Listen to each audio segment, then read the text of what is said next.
Brought to you once again by HiddenIncaTours.com.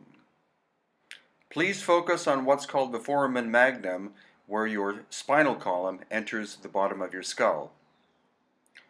Now, first of all, in a normal skull, there is what is called this sagittal suture in red.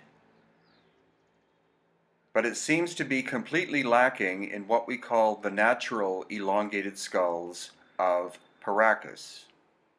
Also, the foramen magnum of a normal skull is located at the balance point near the center. And in the Paracas skulls, it's physically way to the back. That is genetic. Note here with this baby skull that the neck is at the very back. Very unusual. And we were very fortunate to have Mr. Eric von Daniken go through the DNA results recently, and he's completely fascinated. He visited our Paracas Museum and will be returning many times. Hi, this is Brian Forrester coming to you from Paracas in Peru, and this is DNA update of the Paracas number 3 in a series. I'm not sure how many there will be, probably 5 or 6 parts, but this is part 3, and this is looking at physical anomalies of the Paracas elongated skulls. And the work is in this book, which will be available at the end of the video, or the email address. And this work is was done by Dr. Michael Alday, who is an American physician, Dr. Malcolm Warren, who is an American chiropractor, and Rick Woodward, who is a physical anthropologist. Now, this is what we call cranial deformation. You can tell the volume of the skull is that of a normal human, and the forehead and the back of the skull have been flattened. So this is what cranial deformation on the coast of Peru looks like.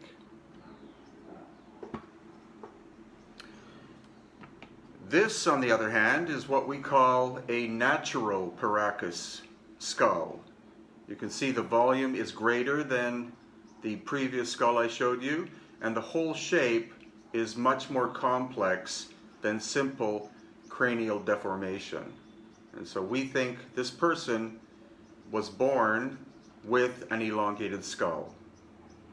Also, as you saw in the photos before, at the beginning of the video, the foramen magnum, which is where your spinal cord column, vertebrae enter the bottom of the skull, is positioned at a place of balance, the balance point, which is an obvious evolutionary thing.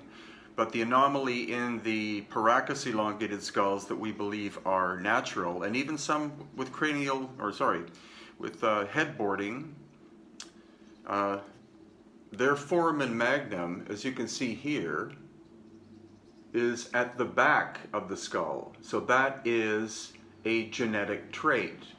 You cannot change the position of the foramen magnum simply by binding a skull, because trying to do that, especially with the baby, you would wind up killing that person or that child. And so this is one of the genetic characteristics of what we call a natural elongated skull. Also, the suture lines. Here is the suture running across this way, but there is no sign of the sagittal suture whatsoever.